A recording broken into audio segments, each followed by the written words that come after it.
My daughter-in-law humiliated my son in court. But when the judge spotted me enter right behind him, he froze suddenly and murmured, stunned, "Why are you here?" The room fell silent as my daughter-in-law and her conceited family glanced at one another in panic. This isn't just a story about a courtroom drama. It's about a mother's rage, a fight for justice, and a secret past that explodes back into the present when everything she loves is on the line. Trust me, what happened in that courtroom, it will make your jaw drop. The air in that courtroom was thick, heavy with unspoken tension, a silence so profound you could almost hear heartbeats. Then, Judge Stephen Morales entered, his piercing gaze sweeping across the room. When his eyes landed on Michael, my son, I saw a flicker of something, compassion maybe? But then his gaze moved and he froze. His eyes fixed on me, a shock so profound etched onto his face. It was like he was staring at a ghost from a past he thought was long buried. Slowly, I walked toward the defense table. My old leather briefcase, worn and scarred from years gone by, hit the polished wood with a sharp thud. It echoed like a declaration of war. I pulled out the chair, my muscles screaming with a resolve I hadn't felt in years, and sat next to Michael. His hand, trembling uncontrollably, found mine under the table, and I squeezed it, a silent promise. The room was plunged into an almost unbearable quiet, the only sound the frantic scratching of the clerk's pen. Judge Morales leaned forward, his eyes wide, his usual solemnity completely gone. His lips moved, and he whispered, almost to himself, "Why did you come here?" That question, so soft yet so powerful, felt like a blast of cold wind sweeping through the room. Jessica, my daughter-in-law, frowned, suspicion warring with a dawning fear in her eyes. Her parents whispered, their faces tight with distrust. Michael lifted his head, his gaze confused, but holding a fragile, desperate spark of hope. My heart ached seeing him like that. He didn't know. No one in that room knew that I wasn't just a mother. I had been someone else. Someone everyone in Chicago once knew. Someone they called by name. Less than an hour before, the Chicago sky had been a bruised gray, heavy and suffocating. I stood by our old car, helping Michael with each slow, shaky step. He leaned heavily on his wooden crutch, his movements not just awkward from his injury, but burdened by the cold, judging stares of the crowd gathered outside. The mournful toll of the church bells in the nearby downtown square rang out, each chime hitting my chest like a physical blow, announcing a grim, unbearable day. I clutched my old leather briefcase. Its worn edges were a rough comfort, reminding me of years of struggle, sacrifice, and pain. It didn't just hold papers, it held the honor, the future, and the last faint hope of my family. In front of the imposing courthouse steps, a small crowd had gathered, curious neighbors, reporters with cameras already poised. They murmured, a restless, buzzing swarm. "It's the Villaseñor divorce," someone whispered, the words carrying on the damp air. "They say it's really nasty, per son." I heard it, my stomach clenching, but I kept my face an emotionless mask, refusing to show any weakness. Then a luxury car pulled up sharply behind us. The door swung open and Jessica emerged. She wore a bright red Gucci dress, a color of defiant triumph, screaming to the world that she was already the winner. Dark sunglasses covered half her face, but they couldn't hide the arrogant, mocking smile on her lips. Her parents and her brother followed, heads held high, walking as if victory was already their undeniable right. Seeing them made my stomach churn with disgust. They had no idea what Michael and I had been through, the sleepless nights, the relentless struggle to keep our home. I motioned for Michael to walk ahead, and I followed him silently. My son, once a strong, vibrant man, now leaned on crutches, his back hunched as if carrying the weight of the entire world. Every hesitant step he took was a fresh knife twisting in my heart. I wanted to scream, to shield him from those pitying, intrusive looks, but all I could do was grip the briefcase tighter, forcing myself to walk with a calm I didn't feel. Inside the courtroom, the air was thick, heavy, the smell of old wood mixing with palpable tension. Jessica was already seated on the defendant's bench, legs crossed, her bright red heels tapping the floor. tap, tap, tap. Each sound was a taunt. When Michael struggled in, she smiled contemptuously and leaned into her mother's ear, just loud enough for everyone to hear. Look, he's nothing but a crippled old man. My blood boiled. I bit my lips so hard I tasted blood, just to keep the rage from exploding. Michael's head dropped, his chest heaving. He sat silently in the plaintiff's chair, his hands gripping his crutches as if they were the only thing holding him together. Seeing my son like this tore my heart apart. He was the child I had sacrificed my whole life for, the one who had promised to build us a home where no one could ever kick us out. And now he was here, humiliated by the same woman who had sworn to love him. Jessica's lawyer, Jennifer Rivers, stood up. She placed a thick stack of papers on the table with a flourish. Her arrogant voice echoed through the room. We will demonstrate that my client's husband, Michael Villasenor, is no longer capable of fulfilling his duties as a husband and a father. Every word was like a hammer blow to my chest. I wanted to stand up, to scream that they were lying, that Michael was still a father, a dignified man, even if his legs were no longer healthy. But I remained silent, waiting for my moment. The dense, suffocating air of the courtroom pulled me back in time. Years ago, when the golden sun still bathed the stone streets, my small family knew peaceful days.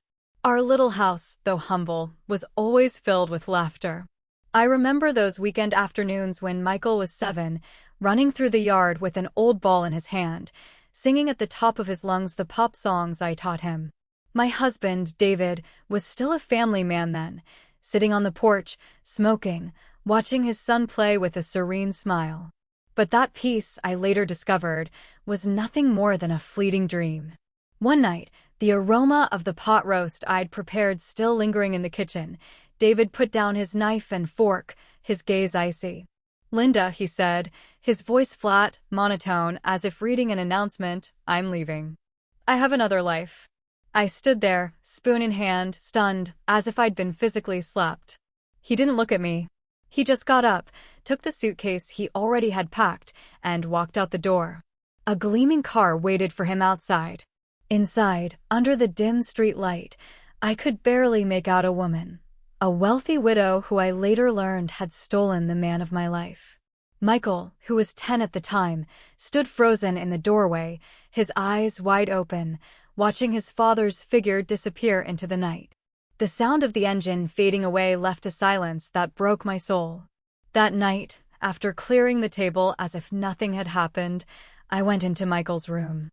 He was huddled under the covers, his small shoulders trembling with muffled sobs. I sat beside him, drawing him into my arms. But I didn't cry. I couldn't cry. I told myself I had to be a rock, strong, so my son would have something to hold on to. "Mom, why did Dad leave?" he asked in a broken voice. I just hugged him tighter and whispered, "I don't know, son, but I promise you that you and I will always be together." I kept that promise with all my heart, though every night when he slept, I would be alone in the kitchen, staring at the clean plates, a pain piercing through me. The following years were a relentless cycle. In the mornings, I'd get up early, make breakfast for Michael, and take him to school on my old bicycle. During the day, I worked as an office clerk, my eyes fixed on the keyboard, checking numbers, trying desperately to keep my boss from noticing the dark circles under my eyes from sleepless nights. At night, while Michael did his homework, I would sit at the dining room table, hunched over the accounting books of some neighborhood stores, trying to earn extra cash. There were nights of heavy rain when Michael and I shared a broken umbrella, walking through flooded streets to get home. My clothes soaked, the cold chilling my bones, I still squeezed my son's hand and smiled at him. "We're stronger than this rain, aren't we?" Michael would nod, and his smile was the only light in those dark, dark days. I never told Michael about the nights I didn't sleep, thinking about tuition, rent, or medicine. Once, when he had a fever, I had to search through my purse in the middle of the night with only a few coins in my pocket. At the counter, I counted the money one by one, my heart sinking at the thought of having to choose between my son's medicine or the next day's food. But I didn't give up. Every time I looked at Michael, I told myself I couldn't fall, because he was the reason for my existence. The day Michael received his acceptance letter for electrical engineering, I stood still in the kitchen, the paper in my hand, crying uncontrollably. It was the first time in years I cried with pure, unadulterated happiness. But the joy soon turned to worry. College was not something I could easily afford. Silently, I took my wedding ring, the last memory of a broken marriage, from the old wooden chest. It was the only thing of value left in the house. I took it to the pawn shop, and watching the owner weigh the ring squeezed my soul. "Mom, you don't have to do that," Michael said when he found out, his eyes red. "I'll get a job." I interrupted him, putting my hand on his shoulder. "You just need to study hard. I want you to do what I never could." Michael hugged me, and for the first time, I felt he was no longer a child who needed my protection. He was a young man with a dream. Michael didn't let me down. After years of effort and study, he built a 2-story house on the outskirts of Chicago. The day he handed me the keys, I stood in front of those new walls and cried, the tears a river of relief and pride. "Mom, I promised you," Michael said, smiling, his voice choked with emotion. "This is our house. No one can kick us out now." I hugged him, feeling in his body the sweat, the tears, the sheer love he had put into every single brick. For the first time in a long time, I felt I had done the right thing by not giving up. When Michael married Jessica, I thought my family was finally complete. Jessica, back then, was a sweet girl, with a smile as lovely as orange blossoms.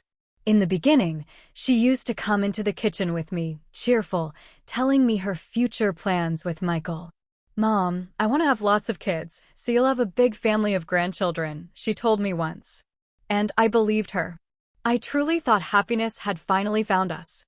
I saw how Michael's eyes lit up whenever Jessica was near, and I silently thanked God for giving me such a daughter-in-law.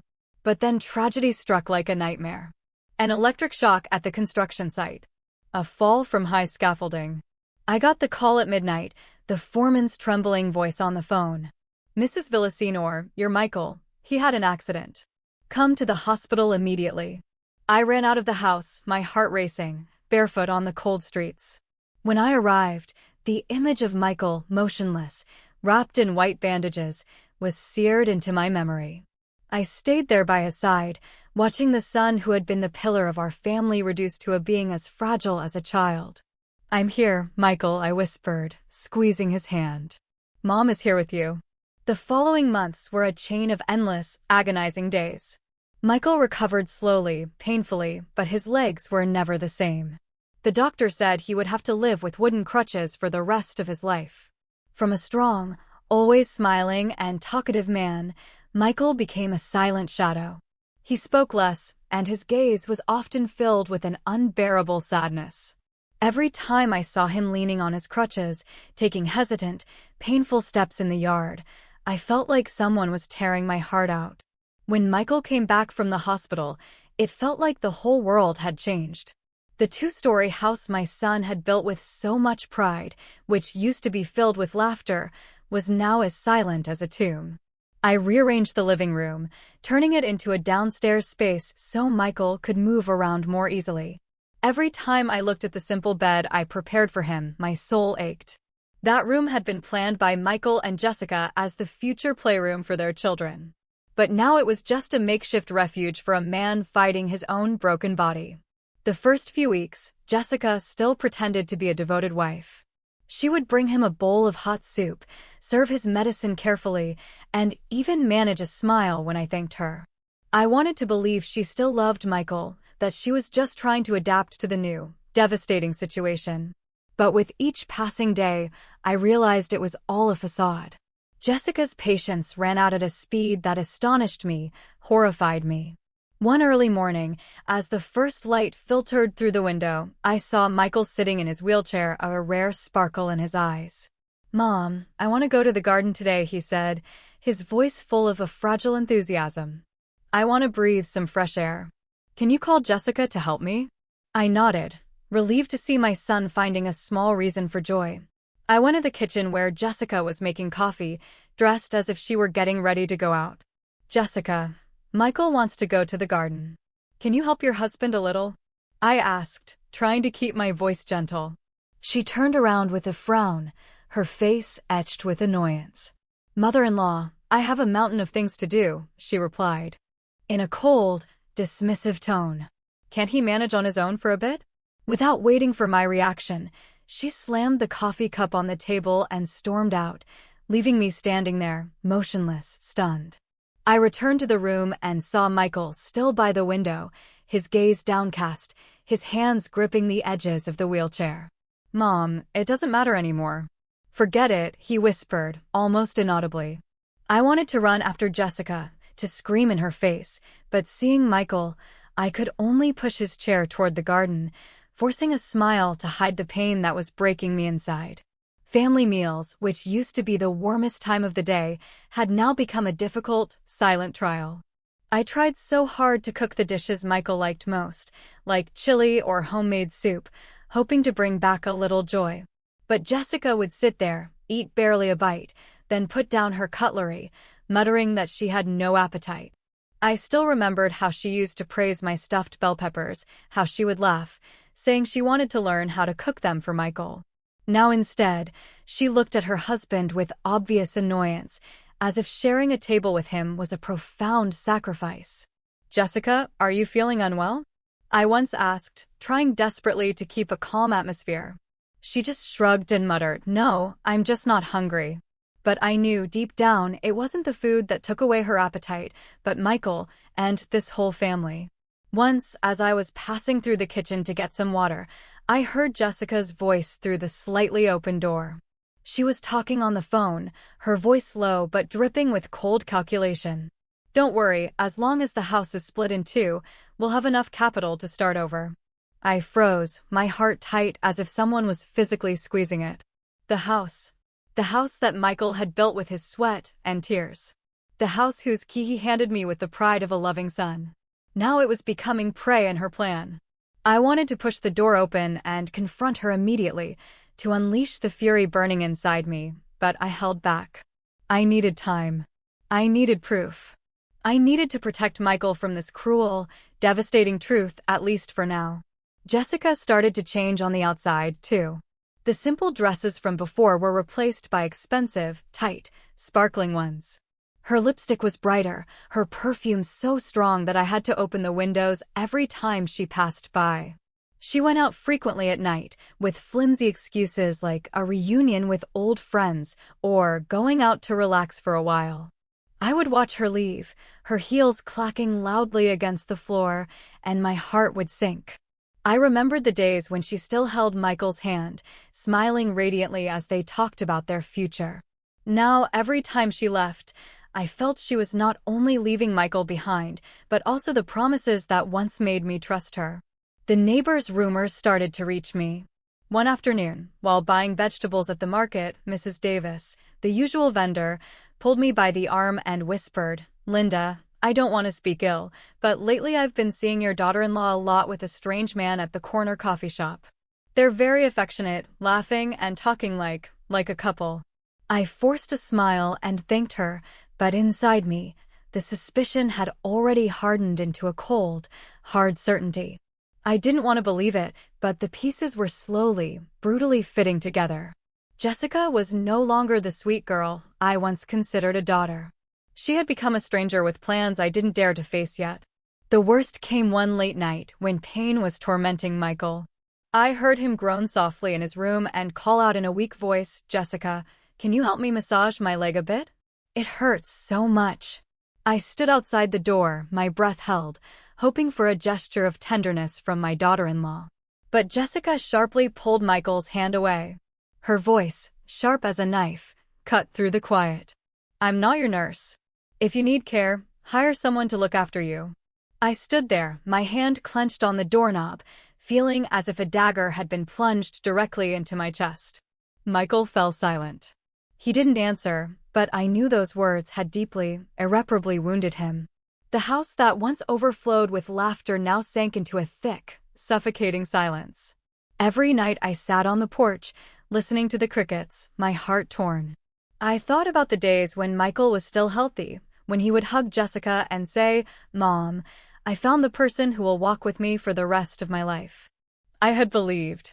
I had hoped that Jessica would bring my son happiness. But now the love in her eyes had died, leaving only contempt and cold calculation. Every time I looked at Michael, with his wooden crutches and empty gaze, I felt I had failed. Not just as a mother, but as someone who believed in love and honesty. One gray afternoon, the sky covered in thick clouds, I had just put the water pitcher on the table when I heard the door open, followed by the familiar clicking of heels. Jessica entered, but she wasn't alone.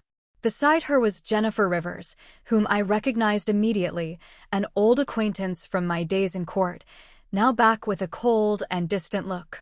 Jennifer wore an impeccable black suit, a briefcase in her hand, walking with an air of power that seemed to want to dominate the entire room.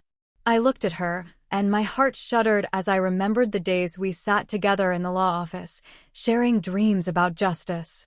Now she was on the other side, not even greeting me, as if I were a stranger. Jessica, in a bright blue dress, sat in a chair without daring to look at me or Michael. The atmosphere in the kitchen became tense, brittle, as if a storm was about to break. Jessica pushed a stack of papers towards Michael, her voice dry, without a hint of emotion. "Sign here. We're getting a divorce. By law, this house has to be split in half." Those words were like a stab straight to the heart. I looked at Michael. His already pale face was now white as a sheet, completely drained of blood. His hands trembled, gripping the edge of the table as if trying to hold on to his last shred of hope. I placed the glass of water on the table, trying to keep my voice calm, though inside, pure rage was consuming me. "On what grounds do you say this house is common property?" Jessica lifted her chin, her face so brazen it made me want to jump out of my chair. "We are legally married. All assets acquired during the marriage are divided in half. Don't you know the law?" Her words were like a slap in the face, not just to me, but also to the years of sweat and tears Michael had put into building this house. I took a deep breath, contained my raw anger, and replied in a firm, unwavering voice, "You're wrong, Jessica. This house is Michael's own property. It was purchased and is in his name, before you two were married. Legally, you have no right to it." The atmosphere in the room froze. Michael lifted his head, and in his desperate eyes, a glimmer of hope, fragile but real, appeared.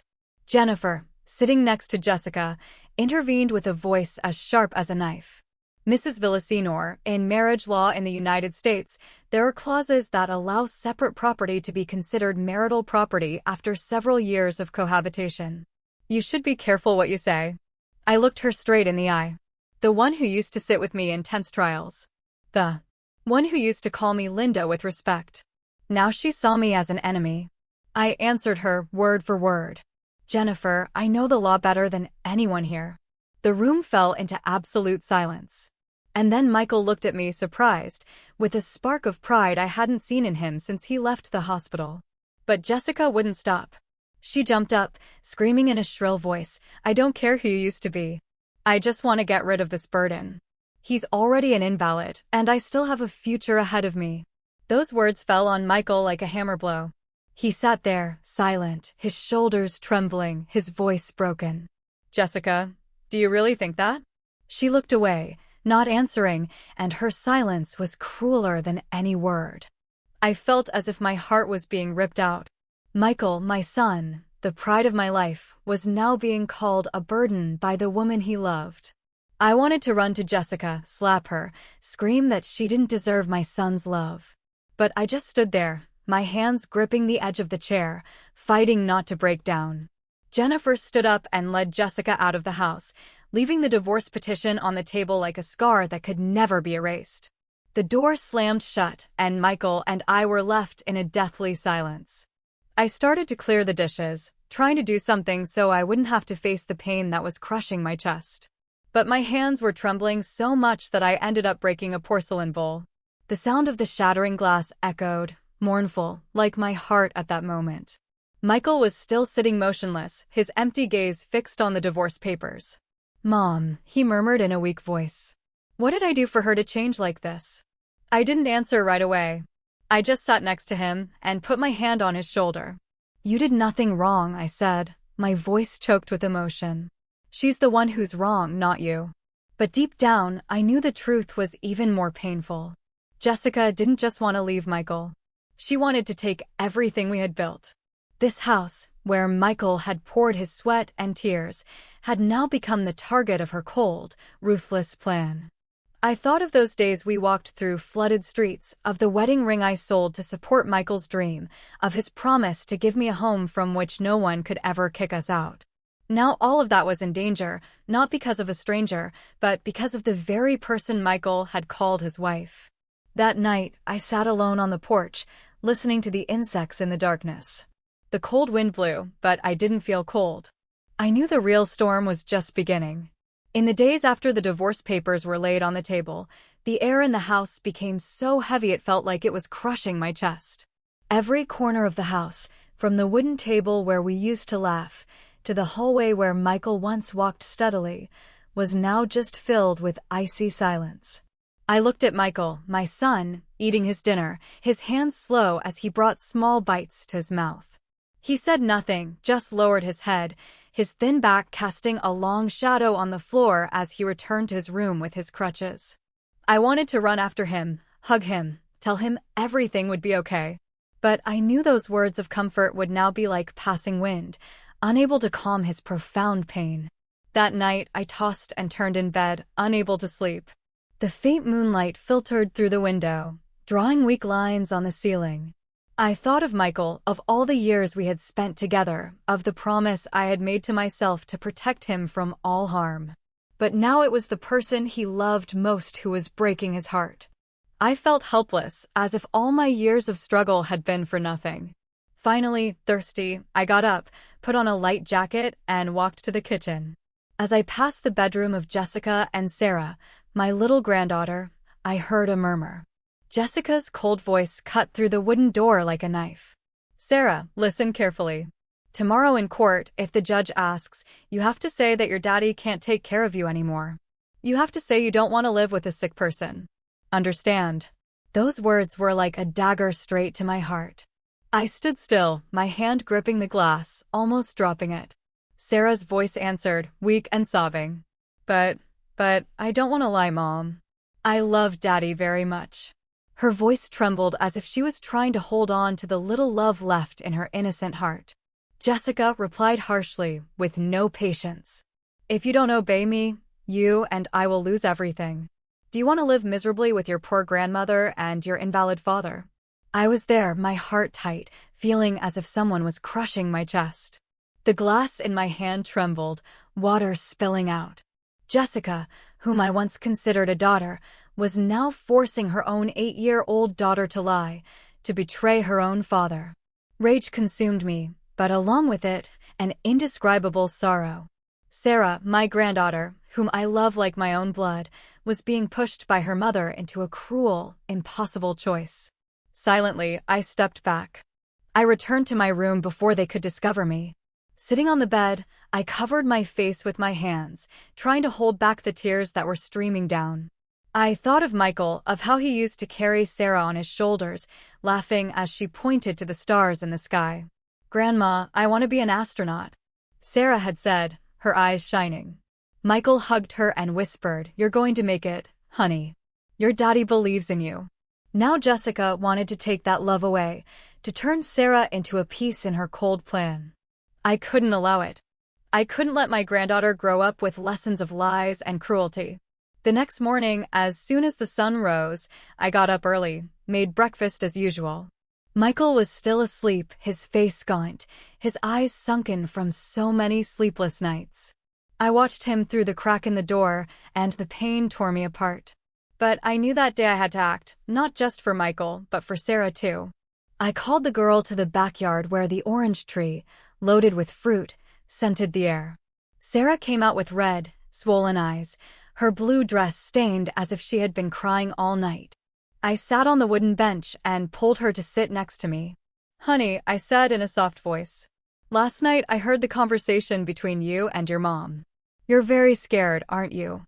Sarah looked at me, her lips trembling, and suddenly she burst into tears, hugging me tightly. "Grandma, I don't want to do that," she sobbed. Her crying broke my soul. "I don't want to leave Daddy. I don't want to lie. I just want to be with Daddy and you. I hugged her tight, feeling her small shoulders shake in my arms. My tears fell silently, but I kept my voice firm. Don't be afraid, Sarah. Your grandma's here. You won't have to lie to anyone. The truth is our most powerful weapon. Remember that. Sarah lifted her face. Her clear eyes, full of tears, looked at me intently. But Mom says if I don't do what she wants, she won't let me see Daddy, she whispered fearfully. I dried her tears, my heart aching, but full of unwavering determination. Your mom is wrong, I said with certainty. No one can take you away from your daddy or your grandma. I promise you, we will get through this. Just like your daddy, and I have overcome so many difficulties. Sarah nodded, squeezed my hand, and at that moment, I felt a new strength awaken in me. I was fighting not just for Michael, but also for my granddaughter, so she wouldn't grow up surrounded by deceit and fear. After that night, overhearing Jessica's cruel words to Sarah, my heart burned with a fire of anger and pain. I couldn't let my daughter-in-law turn my granddaughter into a pawn in her cruel plan. But I knew that hurtful words or direct confrontations wouldn't be enough to protect Michael and Sarah. I needed proof. I needed a truth sharp enough to shatter the armor Jessica had built around herself. And that's how I decided to go to an old acquaintance from a life I thought I had buried forever. Robert Medina, an experienced private investigator who had once been my ally in the days when I myself faced the courts. Robert's office was hidden in a small, dusty alley in Chicago, where the smell of old tobacco mixed with untold secrets. The room was tiny, lit only by an old desk lamp, filled with yellowish folders and black and white photographs. When I pushed the door open and entered, Robert was sitting behind the desk, a half-smoked cigarette in his hand. When he saw me, he jumped up, his eyes wide with genuine surprise. "Linda," he exclaimed, his voice raspy from the smoke. "My God, how many years has it been? I thought you had completely retired." I smiled coldly, though inside I felt a dull ache. My past life, those days when they called me the Queen of Law, were now just a distant, painful memory. But today I had to return to it. For my son and my granddaughter. I sat in the wooden chair across from Robert and told him in broad strokes Michael's story, the accident, the chilling change in Jessica, the divorce lawsuit, and the horrifying plan to force Sarah to lie.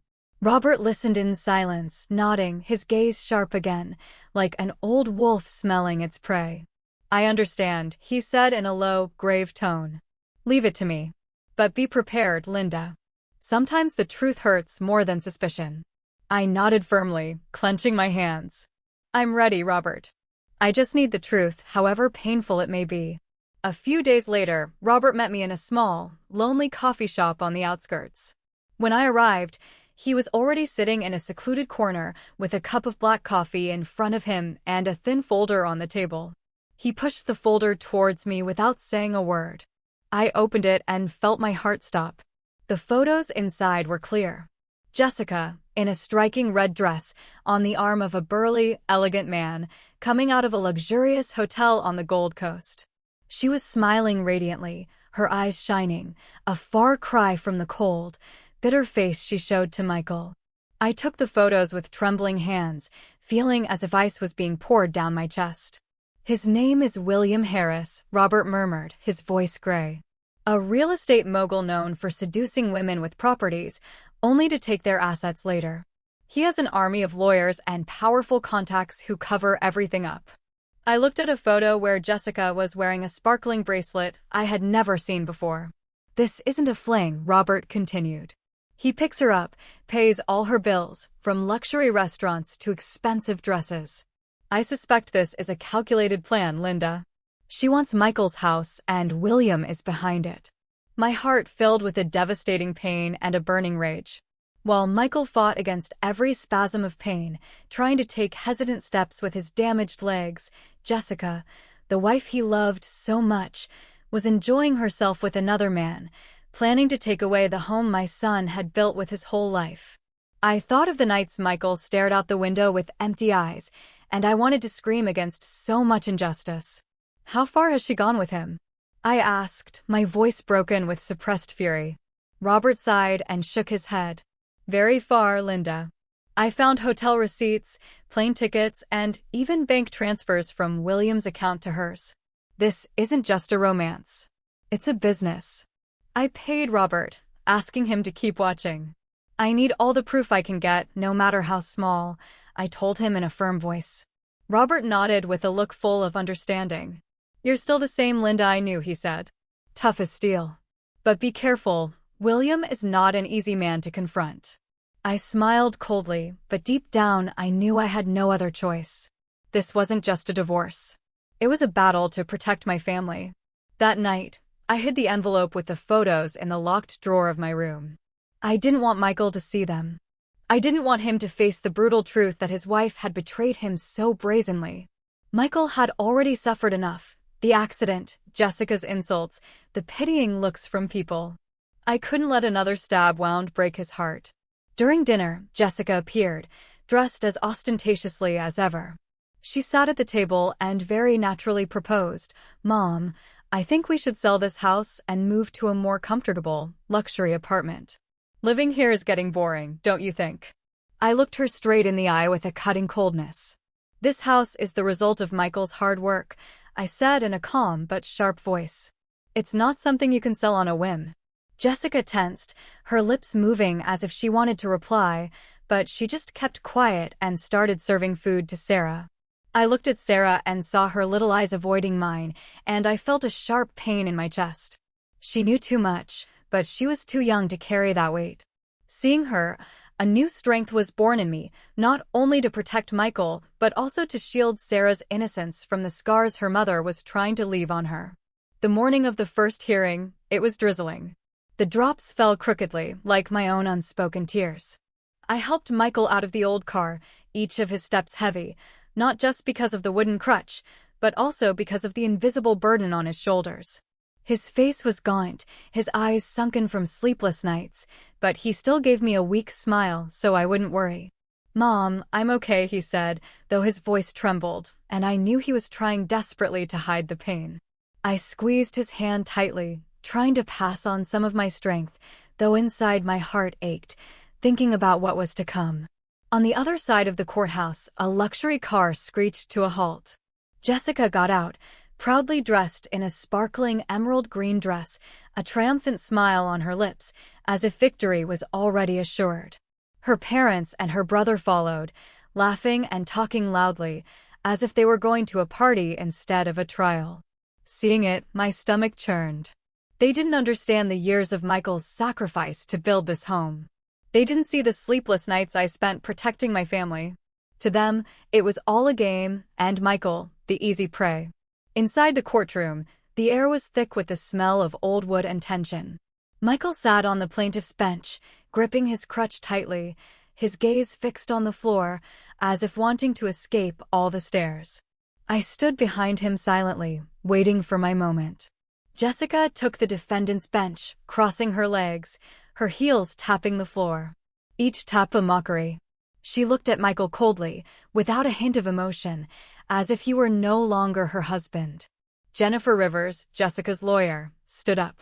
Her firm voice echoed throughout the room. "Your Honor, my client, Mrs. Jessica Torres, has had to endure an unsustainable life alongside a disabled husband for many years. Mr. Michael Villasenor is no longer able to work. He does not have the health to fulfill the role of a husband and father. We request a divorce and the division of assets, including half the value of the house they have shared during their life together." Every word she spoke was like a stab in my heart. I wanted to stand up, to scream that they were distorting the truth. But I held back, gripping the old leather briefcase tightly. Jessica nodded, adding a venomous phrase, her voice filled with contempt. "He's nothing but a burden. I deserve a better life, not serving someone who is worthless." Those words were a direct, brutal blow to Michael. He tried to stand up, his trembling hands leaning on his crutches, his voice broken with emotion. "I can still take care of my daughter. I'm still Sarah's father." But his throat closed up, unable to finish the sentence. His face turned red, sweat ran down his forehead, and I saw his eyes fill with tears, as if all the strength he had left was crumbling. Jessica's sarcastic laugh erupted, cruel, icy. Look at yourself, Michael. You can't even stand up.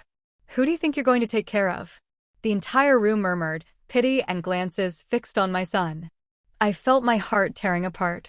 Michael, the son who was once my pride, now humiliated in front of everyone, called useless by the woman who claimed to love him. The scales of justice seemed to be tipping inexorably in Jessica's favor. And I knew, with a certainty that chilled me to the bone, if I didn't act, everything Michael had sacrificed would be lost. In that instant, I stood up. I walked calmly, purposefully, to the defense table. I opened the old leather briefcase. The sound of the zipper echoed sharply in the silent room. I placed it on the table. I pulled a chair next to Michael, feeling my son's astonished gaze. I took a deep breath. Then I stood up. My voice, clear and firm, resonated. From this moment on, I, Linda Villaseñor, will be the legal representative of my son, Mr. Michael Villaseñor. The entire room fell silent as if time had stopped. Jennifer was petrified, her eyes wide with astonishment. Jessica stared at me, her mouth agape, her face turned pale as if she had seen a ghost from the past. The older people in the room began to murmur. Some whispered, Linda Villaseñor? Could it be? I felt the wave of surprise spread, but I kept my eyes fixed on Judge Morales, who did not take his eyes off me. The judge gently tapped his gavel, his voice trembling, filled with doubt and respect. Mrs. Linda Villaseñor, are you by any chance the Queen of Law? That question swept through the room like a wind, unleashing a general murmur. Michael looked at me, his eyes wet, incredulous, as if for the first time he was discovering that his mother was not just a mother. The elderly present began to nod, murmuring among themselves about the stories of the past, about the woman who once made rival lawyers tremble. I nodded, my voice firm. Your Honor, I have never stopped believing in justice. Those words were not just for the judge, but also for me, for Michael, and for those who looked at me with a mixture of curiosity and respect. I felt the strength of past days awakened within me, as if the flame I thought had long been extinguished was rekindling. I looked at Jessica and saw her flinch. The triumphant smile on her lips had vanished. Jennifer, who was once my friend, lowered her head as if she knew she was facing an opponent she could not underestimate. At the next hearing, the atmosphere in the courtroom was as tense as a rope about to snap. The room was packed, reporters with pens ready, curious neighbors, all drawn by the news that the Queen of Law had returned. A rumor that had spread like wildfire throughout Chicago. I walked in, holding Michael's hand, feeling my son's trembling fingers gripping my arm. He said nothing, but in his tired eyes a spark of hope shone. I squeezed his hand gently, wanting to tell him I was there, and that I would not let anyone take what was rightfully his. Jessica was sitting on the defendant's bench, dressed with her usual elegance, though her customary smile no longer had the same shine.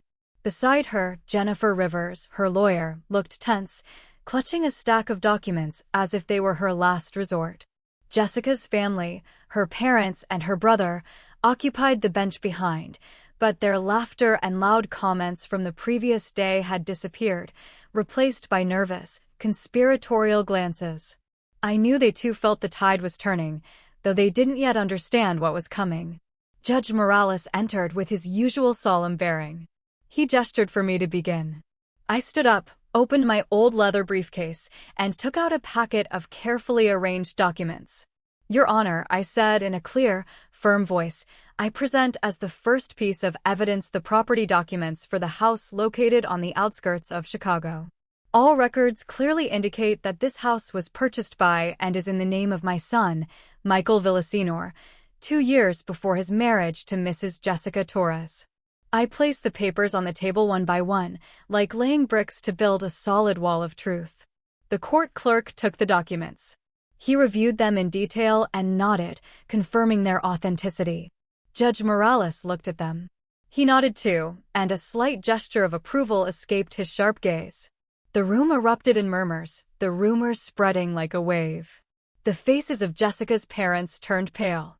Her brother lowered his head, and Jessica clenched her fists, biting her lips to contain her rage.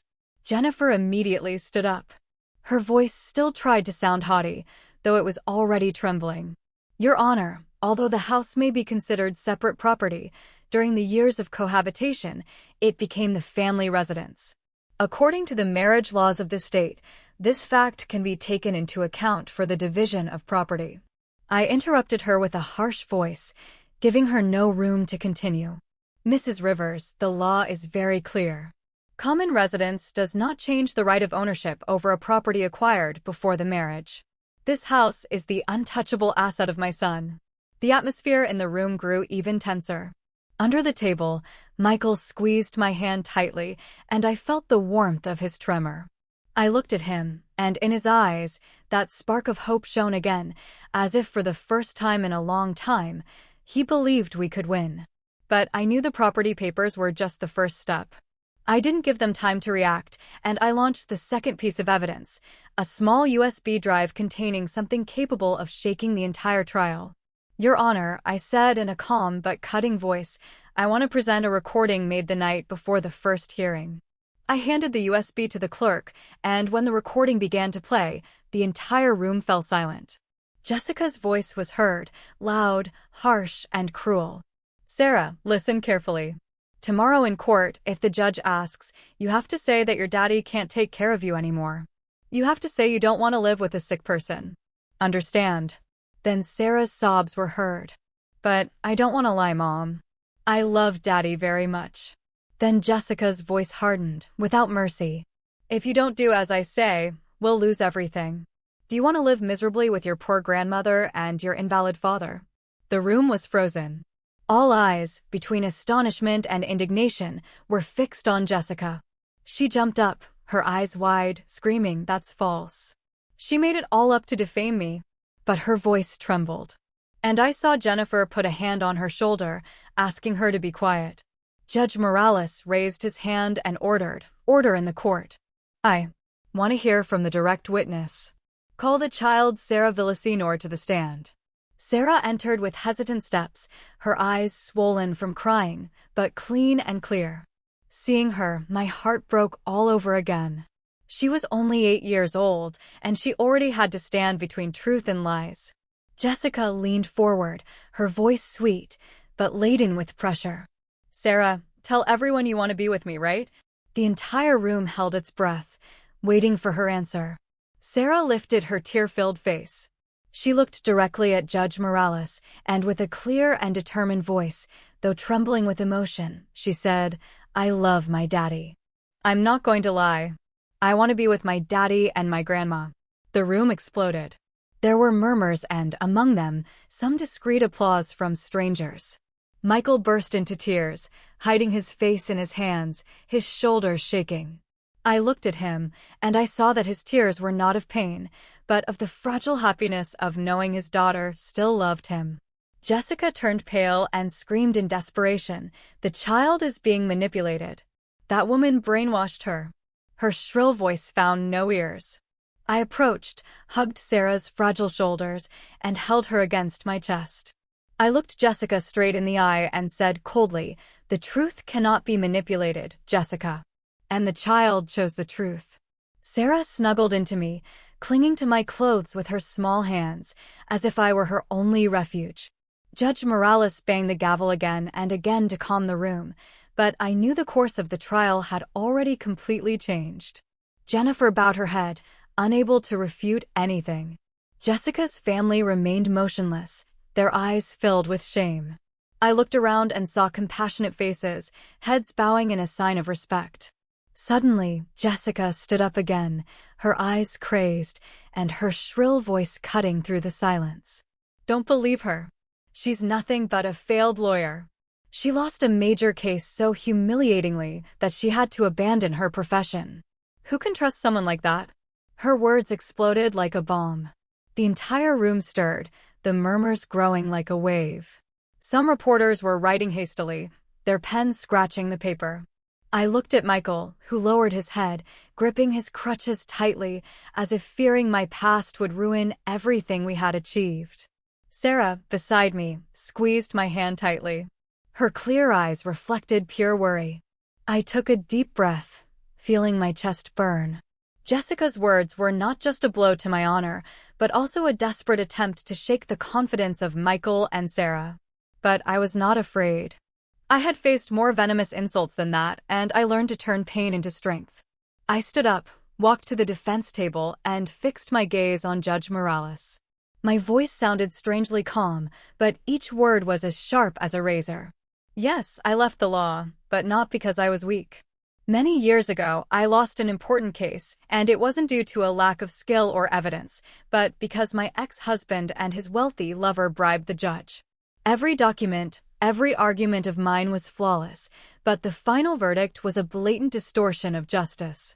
My honor was buried under dirty money, and I decided to retire to preserve my dignity.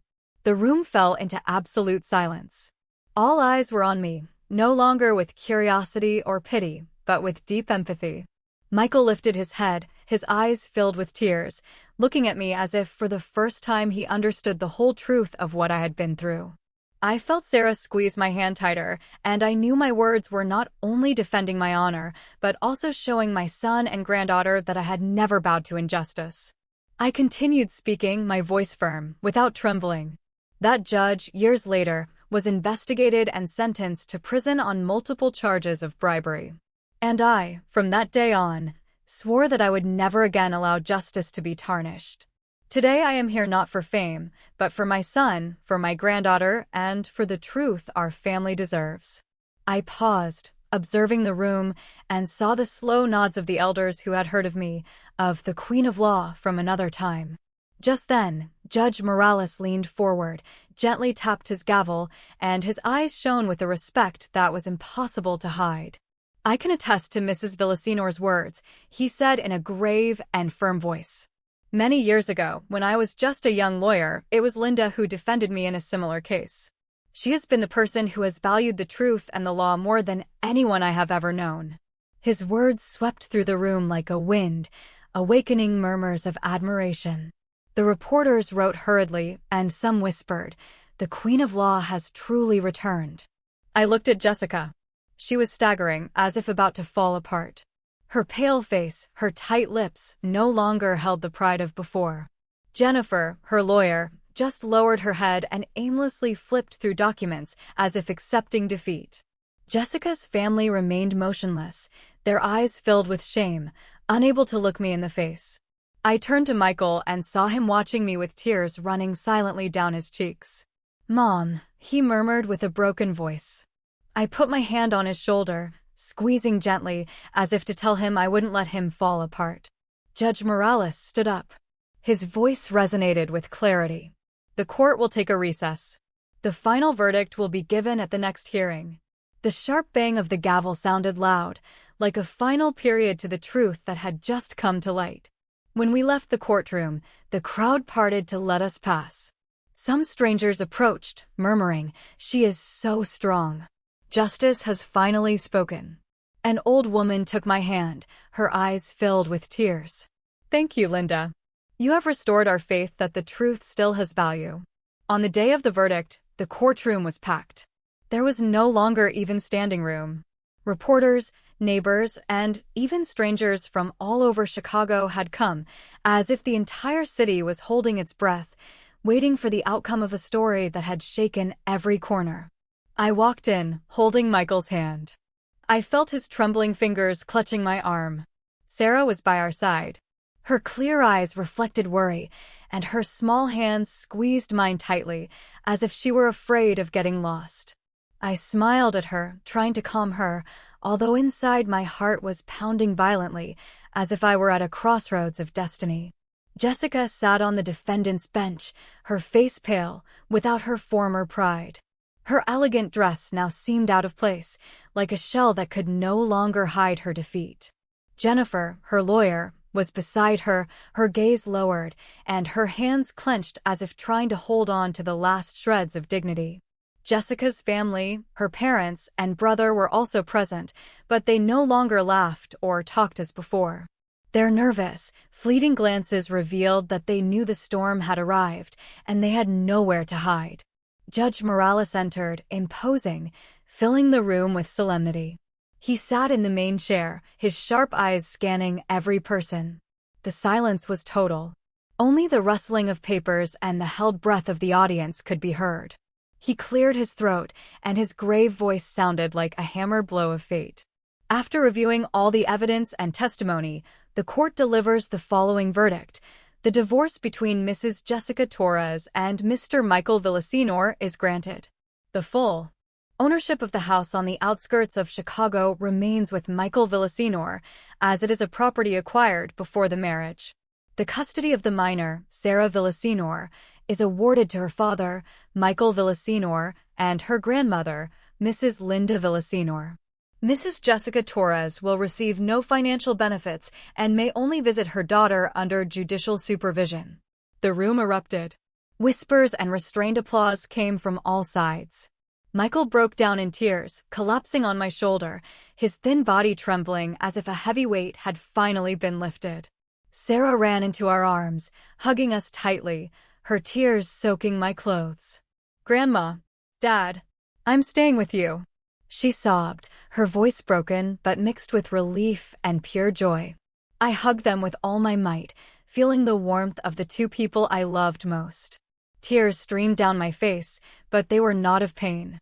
They were of happiness, of relief, of knowing that our family was safe. Jessica jumped up, her face twisted with rage, screaming uncontrollably. "It's not fair. I'm going to appeal. You can't do this to me." Her shrill voice echoed, but no one paid her any attention. Jennifer put a hand on her shoulder and murmured, "It's useless, Jessica. We've already lost." Jessica took a few staggering steps, as if her strength had completely abandoned her.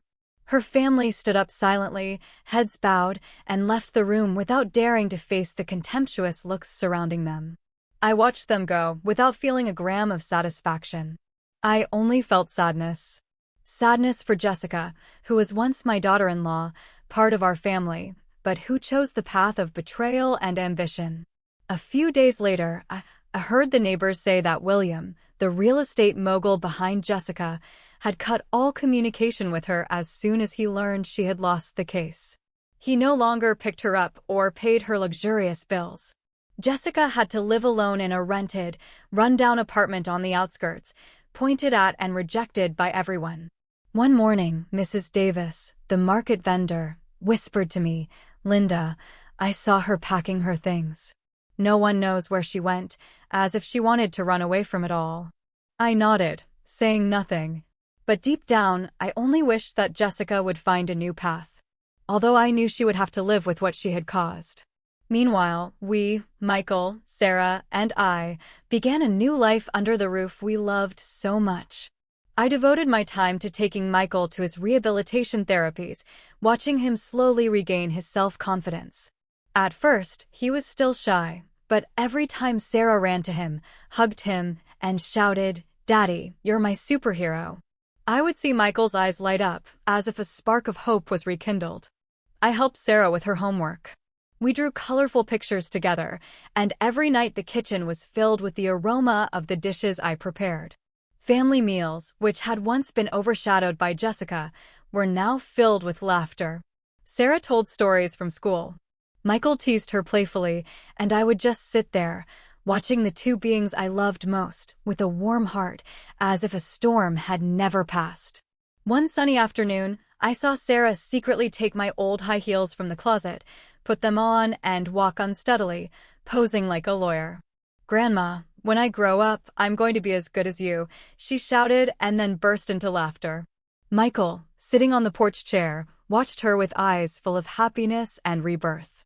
I sat next to my son and granddaughter, looking at the orange tree loaded with fruit in the garden, and whispered, "Justice sometimes sleeps, but it never dies. It just waits for brave hearts to awaken it." Michael took my hand, his voice choked. "Mom, I don't know what I would have done without you. Thank you for everything." I smiled and gently squeezed my son's hand. "I only did what any mother would do," I replied, although inside I knew I had done much more. I had fought not only for Michael and Sarah, but also for myself, for the promise I made in the darkest days that I would never allow justice to be trampled. The bells of the church in the nearby downtown square began to ring. But this time, the sound was clear, serene, like a blessing for our family. I looked up at the blue Chicago sky, with sunbeams shining through the tree branches. After the storm, we had found peace. This house, which was once the center of the battle, was now a true home. The place where Michael was regaining his strength, where Sarah was growing up, surrounded by love, and where I, Linda Villasenor, knew that I had fulfilled my promise to my son and granddaughter. I stayed there next to those I loved most. And for the first time in many years, I felt that my heart was truly at peace. After everything I've been through, I've realized life can take so much from us, our health, our trust, even the relationships that once felt strongest.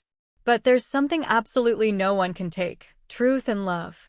They became the light that guided me through all that betrayal and injustice. I wonder, if you were in my place, watching your family be torn apart by someone you once trusted, what would you do? Would you remain silent to keep a false peace, or would you dare to face it all to reclaim your voice and protect those you love? Tell me what you think in the comments below. I really want to know.